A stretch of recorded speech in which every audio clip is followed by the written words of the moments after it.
afternoon, everyone. My name is Amy, and welcome to Shamu Up Close.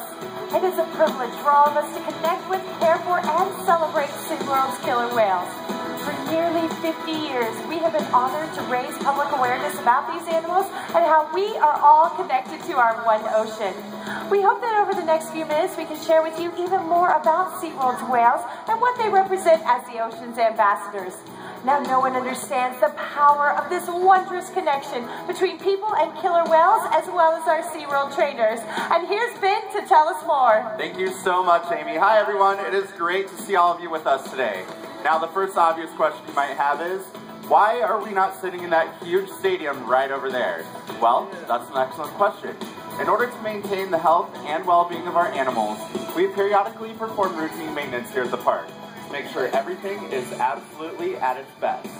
So, while we're busy sprucing up things over in the stadium, we are proud to have you visit us here in our backstage area for a truly special perspective of our Shamu family.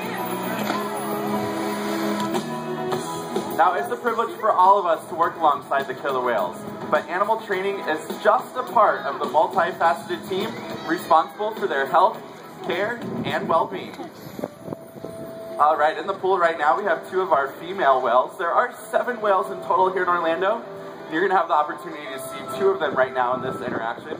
The larger of the 2 waving hello right there with her trainer, Tanner, that is Kayla.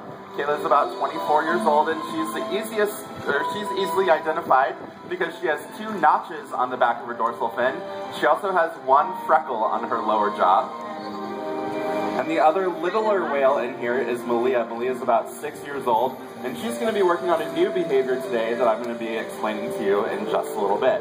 Now, throughout the day here at the stadium, we interact with the whales in a variety of different ways.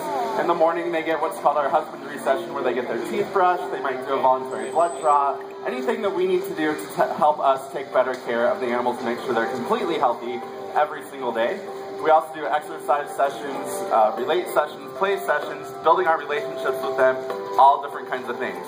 Now over here on the left-hand side, Malia is going to be working on a new husbandry behavior for her. All of the female whales here at Shamu Stadium are asked to give a voluntary urine sample every single morning. It's the first thing that they do. That urine sample gives us a lot of helpful information about how healthy the whales are. For the females, it gives us a read on what their hormone levels are, so we know if they're pregnant, if it's a possibility that they could become pregnant, and that is really important for our health care for them. Now, you might ask, how exactly do you train a killer whale to give a urine sample? That's a really good question. The Malia team over here has been working on this behavior for just a little over a year. And it starts out just by waiting for her to pee on her own. Now, killer whales do not drink the water that they live in. They actually get all of the hydration they need from the food that they eat. So when we first started this, we actually started by giving her a whole bunch of food because that made the hydration levels in her body increase, which makes her have to urinate. After that, we would just roll her over so we could take a look at that belly side and just wait for her to go to the bathroom. Once we saw that urination, then we'd bridge, feed her, and eventually over time she started to learn what we were looking for. Now we're on a more of an advanced part of this behavior. So what we're doing is we're actually asking her to slide out. We're showing her a sample cup that we're asking her to urinate in, and that keeps the sample pure and clean for the veterinarians to get their good sample from and get all the information they need. So while they're interacting with her over there, she does give an excellent urination, and you'll hear them blow that whistle. That lets her know she's done an awesome job. This is a very difficult behavior for her to learn, and it does take an extreme amount of patience. Once she does hear that whistle, she'll get a huge party. She'll get fish, maybe a toy, some jello, anything that she finds reinforcing or rewarding. Out of the 7 whales here in Orlando, all of them are very different. They all have their very own personality, and they all enjoy different things. Some of them enjoy a tail scratch like Tanner's doing over here with Kayla. Some of them might prefer to have their belly rubbed, a back scratch. They might like a giant bucket of ice, a bucket of warm water. It really depends on what the animals prefer, and all of them are different, as I said. Out of all of us trainers here, it's our responsibility to know what all of the whales enjoy so we can make sure we're reinforcing them and rewarding them with things that they really like.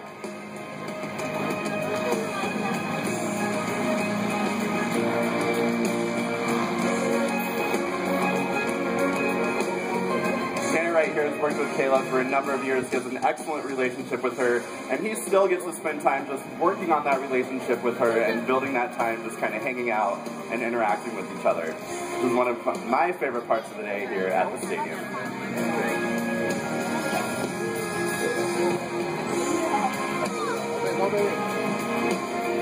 Alright, so over here on the left-hand side, we're going to give Malia another try at this urine sample.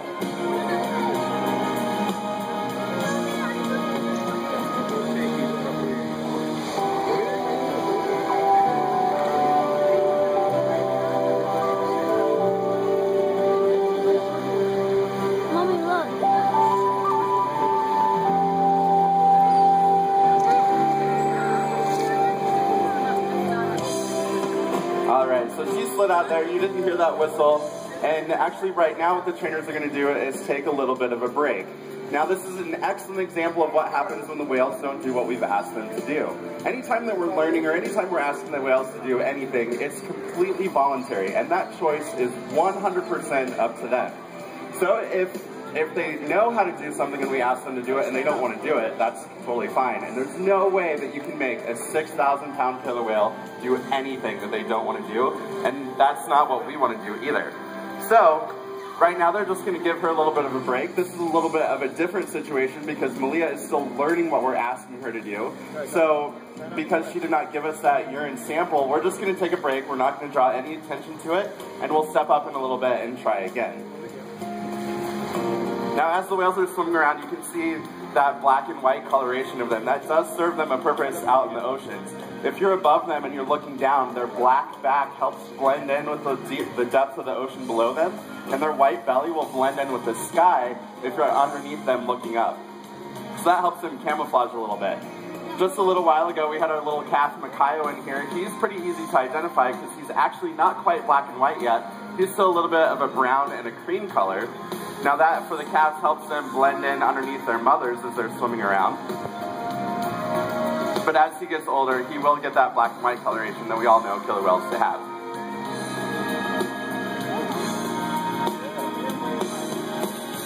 All right, over here on the left-hand side, Kayla's going to have a nice jump for everybody in about 3, 2, 1. Excellent.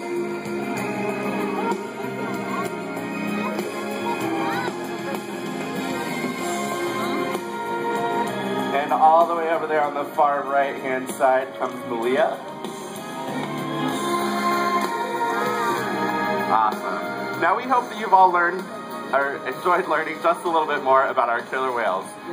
Just like us, killer whales learn through experience, observation, and cooperation.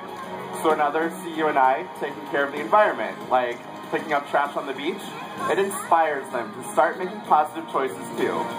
Through Shamu, we're reminded that each of us, by our choices, can make a difference in caring for our natural world. And if we all join together in cooperation, just like the killer whales do, we can work wonders, and the beauty of our oceans will continue to thrive.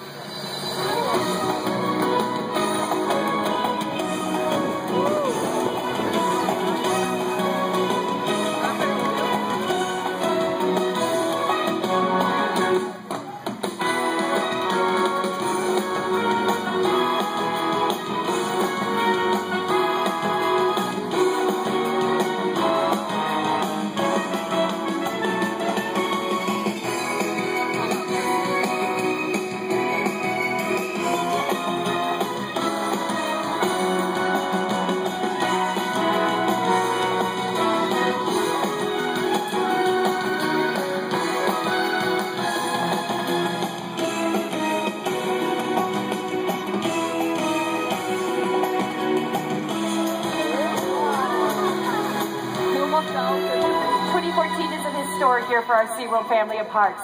Soon we will be celebrating our 50th anniversary.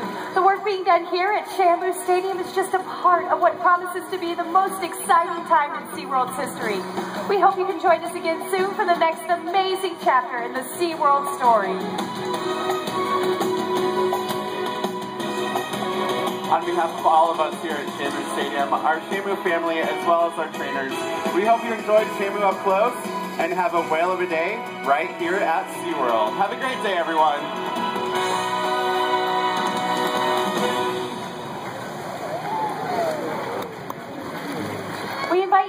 us now at Killer Whale Underwater Viewing for a different and truly incredible perspective. There you'll learn even more about killer whales and have the opportunity to view them below the water. To access Killer Whale Underwater Viewing, just exit this area to the left, that's opposite the entrance, and join the queue that forms to the right. Thank you and have a whale of a day here at SeaWorld.